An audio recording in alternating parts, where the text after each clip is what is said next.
Olá, dona ZFC, que prazer estar aqui. Olha, a gente está falando aqui diretamente de Long Island. Uma hora é futebol feminino e assim, uma hora você está lá na Moca, né, fazendo o jogo da copinha, outra está reclamando das condições do Canidé e no outro dia você está aqui em Long Island. Mas o que a gente vem fazer em Long Island? A gente vai em qualquer lugar do mundo para entrevistar mulheres que são verdadeiras no jogo, mulheres que sirvam de inspiração para as outras que estão chegando aí. E eu estou aqui ao lado de uma mulher com M maiúsculo, que é a Rízia Frois, que eu vou deixar que ela se apresente. Quem é você? O que é que você faz? Conta para a galera que está te acompanhando aí do Donas FC. Ô, meu povo, é com muita alegria que eu tô aqui hoje com a Su pra gente poder bater esse papo, né? Nós estamos super felizes, porque foi como ela falou. Um dia você tá em Belo Horizonte, outro você tá aqui em Nova York discutindo um tema tão importante e mostrando mais uma vez que lugar de mulher é onde a gente quiser. Então, meu nome é Rízia Frois, eu sou a presidente do Instituto Por Elas, que é um instituto de apoio a meninas e mulheres. Hoje nós estamos sediados em Minas Gerais, na Bahia e aqui em Nova York também. Eu falo que o objetivo do nosso jogo da nossa vida, né? Exatamente. É combater a violência contra a mulher, mas através da independência financeira. Então, todos os nossos projetos hoje são voltados para o empreendedorismo feminino e eu falo que, de verdade, nós queremos trazer outras mulheres, principalmente aquelas lideranças de base, para lugares de poder, igual a gente está aqui hoje. Exatamente. Quando a mulher tem autonomia financeira, ela se torna uma dona do jogo. Ela que vai definir as próprias regras, né? Exatamente. Bom, mas o nosso bate-papo aqui vai ser uma coisa muito leve. A gente vai dividir uma paixão, porque ela faz esse trabalho lindo, social. Mas a Rízia, ela é totalmente envolvida com o futebol. E a gente tem sempre muita curiosidade, né, para saber um pouco mais sobre esse envolvimento. E eu já te pergunto, né, primeiro momento, qual foi assim, o seu momento mais marcante com o futebol, Rízia? Gente, o momento mais marcante são tantos, porque eu estava contando para você um pouquinho. Meu pai é daquele cruzeirense fanático, doente. E naquela época, né, ele não teve meninos, porque quando a gente nasceu era homem que gostava de futebol. Ele não ligou para isso, não. Então, eu e a minha irmã, nós crescemos nesse ambiente, torcendo para o Cruzeiro. Né? Minha mãe também era professora de educação física, então o esporte sempre esteve nas nossas vidas. Mas o momento mais marcante que nós tivemos no futebol foi quando o Cruzeiro cabuloso ganhou a tríplice coroa. Gente, porque eu falo, e assim, só na brincadeira, eu nem discuto com o atleticano, porque eu nasci vendo o Cruzeiro ser campeão. Mas quando ele ganhou a tríplice coroa naquele ano, que foi o Campeonato Mineiro, a Libertadores e o Brasileiro, foi o ápice da nossa vida do Cruzeirão. Ai, que delícia, a gente imagina, né? Você se lembra do primeiro jogo que você foi no estádio assim, com seu pai? Não, eu não lembro, eu lembro que nós íamos em todos os jogos.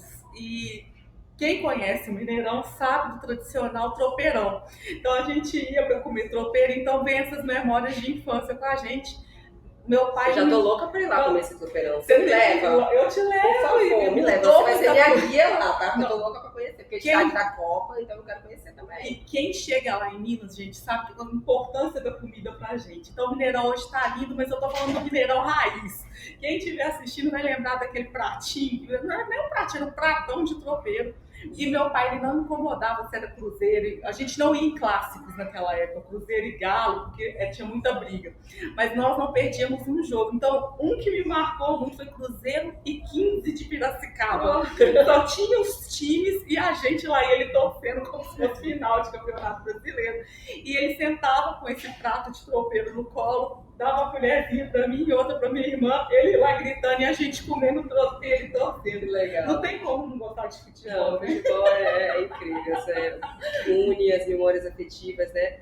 É legal isso, porque não é uma coisa tão comum o futebol ser assunto em casa. E no seu caso, era, né, o assunto. Agora, antes de você da sua irmã? Você tinha alguma referência feminina, assim, da sua casa que gostasse de futebol? Do futebol, eu tinha minha mãe, que ela gostava do esporte, ela nunca foi do time, mas como ela era professora de educação física, nós ainda tínhamos essa vontade de entender a regra. Porque eu lembro que tinha vezes que ela dava aula nos sábados e ela colocava a gente para ser o árbitro. Eu tinha 10 anos e a gente com os alunos dela lá, então a gente entendia de futebol. Então foi muito bom, porque era minha mãe, a minha irmã, eu e o doido, né, o fanático dos Denenses. Então essas memórias ficam para sempre com a gente. Delícia. Agora a gente, partindo um pouquinho nessa sua área como torcedora, né, indo para arquibancada, em algum momento você já se sentiu assim, julgada, se sentiu de alguma maneira deslocada por gostar de futebol? Gente, várias e várias vezes, né? Primeiro que a gente sempre brinca que eu nasci desse tamanho, então eu com 12 anos eu ia pro Mineirão desse tamanho, a gente sabe como que era a questão do assédio, graças a Deus e graças ao trabalho que mulheres como vocês fazem, isso tem mudado. Mas essa parte do assédio era uma parte muito chata e a outra que nos incomodava muito é aquilo, o que você tá indo fazer lá? Você não entende nada de futebol. E aí eu tava comentando com a Su que em Belo Horizonte tinha um programa de televisão que tinha bancada, que discutia um atleticano, um americano e um cruzeirense. E o meu sonho era participar desse programa lá. Eu vou até mandar mensagem para eles. Agora é o momento. E agora, depois de 30 anos, a gente fala. E depois desse vídeo aqui do Dono da FC, que a gente espera, né? Que vai bombar. Eu quero participar, mas hoje existe uma mulher na bancada mas na época a gente escutava muito isso.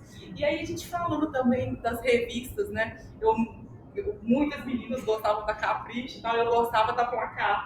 Então e eu me identifiquei muito com o que você falou também. Era muito machista porque as pessoas não imaginavam que tinha uma mulher lendo, né? Sim. Então os conteúdos eram todos voltados para o homem. Mas tinha muito aquela questão insuportável que a gente já faz, a gente já faz um apelo aqui, estamos em 2025, 2023 já chegou. Pelo amor de Deus, os jornalistas não venham para cá com matéria, a musa da Copa, sabe?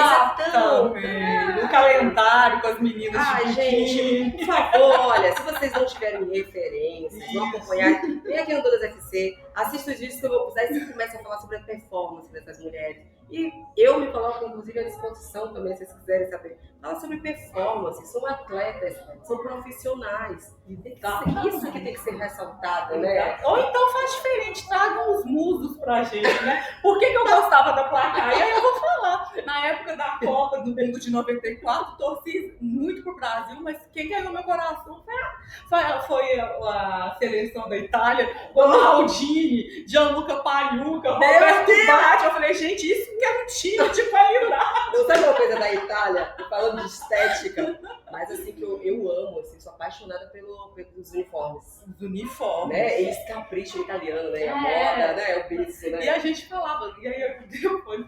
Mas assim, você viu que o time nem suava, né? Aqueles homens correndo, cabelo impecável. Então, quem quiser trazer, que traga os musos também, né? Os musos, né? Aí você julga, tá bom? Aí a gente julga. Então você já pode colocar aí, de repente, até uma premiação, né?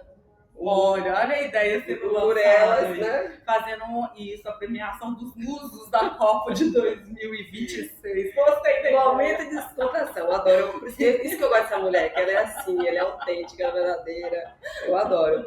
Agora, assim, partindo, assim, saindo um pouquinho da arquibancada, né, entrando nessa área assim, mais profunda, o que o futebol te ensinou pra vida, assim? Primeiro, a disciplina, né? Eu acho que naquela época era a disciplina do esporte, mas também a paixão. Eu acho que o futebol, independentemente dos times, a gente está falando aqui de memórias afetivas, de paixão, de histórias criadas. Então, para mim, além de ser também um momento de juntar a comunidade, mesmo a gente sabendo das dificuldades que existem, né, financeiras, sociais, mas era um momento ali que todo mundo estava junto para torcer para um time A ou para um time B. E eu lembro que nós sempre gostamos muito, e em Belo Horizonte, por isso que eu falo que é o esporte nacional ainda. O foguetório, gente, você não precisava nem estar assistindo o jogo. Então, se tivesse um jogo Cruzeiro e Palmeiras, vamos supor, chegou a hora que acabasse, se tivesse muito foguetório é porque o Cruzeiro acabou e ganhou. Então você sabe sabia que era esse momento. Então, eu acho que é isso, é trazer a comunidade, é uma paixão e a parte da disciplina também. Ai, olha, eu já tô imaginando a gente no jogo das cabulosas. Eu quero ver as cabulosas, que inclusive, pra quem tá chegando agora, pra quem não acompanha o futebol feminino, o time do Cruzeiro Feminino tem feito um trabalho excelente. Aliás, mandar um abraço para a Bárbara Fonseca, diretora do futebol feminino do Cruzeiro, que tem feito um trabalho incrível, que já tinha sido iniciado antes com a Kim Saido, que hoje dirige o futebol feminino da Federação Paulista. Você vê que as mulheres lá em Minas não brincam, né? Você está vendo essa daqui. Então, um trabalho lindo com as meninas de valorização. É isso que a gente sente quando a gente olha para o Cruzeiro. E aí a gente está falando de Cruzeiro, e como a gente está falando de Minas, de BH, que fique um exemplo para o Galo, para as meninas, que elas tenham um tratamento melhor ainda, porque incentivo. Aconteceu um fato recentemente que me deixou muito feliz, que foi a primeira vez que as Vingadoras, eu sei que é Cruzeiro, tá? Mas eu sei que em relação à equidade de gênero, aí nesse momento aí não tem, eu lá com Vitória é a mesma coisa, eu sou torcedora do Bahia, mas em relação ao Vitória, o futebol feminino, eu quero que desenvolva, eu quero que elas estejam sempre bem mesmo. Eu falo isso com todo o meu coração. E elas jogaram pela primeira vez na Arena MRV, e foi lindo ver crianças, porque isso é uma coisa legal, que seu pai, pegando esse gancho aí, seu pai, uma coisa que você falou e que ficou na minha mente, você falou que ia no estádio e o seu pai não sentia seguro levar você e a sua irmã, crianças, para o estádio em clássicos. Até hoje, infelizmente, não mudou. Na verdade, piorou, porque inclusive tem torcidas únicas, o que deixa o estádio, nossa, não deixa o mesmo encanto, né? A torcida única, só a torcida do Cruzeiro pode ir quando é mandante, só a torcida do Galo pode ir. Isso empobrece, né, o nosso futebol, a nossa cultura, o esporte. Mas o futebol feminino, o legal é isso, que é um lugar que é um espaço para mulheres, que é um lugar que é um espaço para a família, as crianças olharem aquelas meninas. Eu me emociono toda vez que eu vejo as crianças olhando o Cruzeiro, a Bianca Brasil, com uma referência maravilhosa, inclusive, que seria uma grande embaixadora do Instituto por Elas. Tá vendo, Bianca? Eu tô indo atrás de você, hein, Bianca? Não foi eu que te contei, mas pelo que o trabalho que eu vejo do Instituto e a Bianca Brasil, maravilhosa. E ela inspira tantas meninas, e é uma mulher que, além de ser uma atleta excepcional em campo, ela é aquela mulher que tem a voz, sabe? Que ela vai, que ela reclama, se tiver das condições. Então ela melhora o ambiente do futebol para outras mulheres, que é uma liderança, Nata. E é preocupada com o ambiente. E foi o que você falou, né, Su? Antes a gente não tinha essa referência.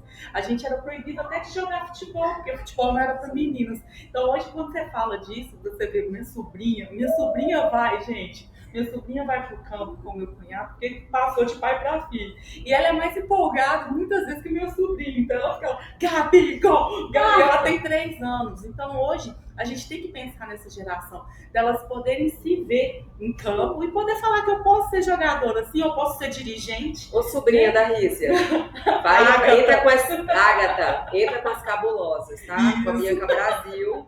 Já vamos entrar em contato agora com a assessoria do Cruzeiro para entrar com a Bianca Brasil, porque as meninas entram com a Bianca e ficam tudo se olhando, assim, com as trancinhas dela coloridas. Muito bacana. Bom, Rícia, é sempre muito bom falar com você, porque com mulheres que, de fato, têm um propósito maior, que nos inspira. Eu sou muito, além de sua amiga, eu sou muito fã do seu trabalho, eu tenho tanto orgulho de tudo que você faz, do que você representa, a transformação que você provoca na vida de tantas mulheres, né? Eu sou testemunha disso, então quero te parabenizar o Instituto por elas.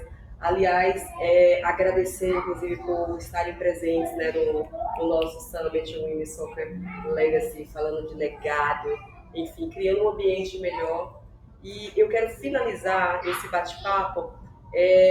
Você já falou lá, as pessoas te ouviram, né, sobre o legado, e eu queria que você fechasse falando o que representou participar do Women's Soccer Legacy, né, o que é o legado, o maior legado do futebol feminino que a Copa 2027 pode ser.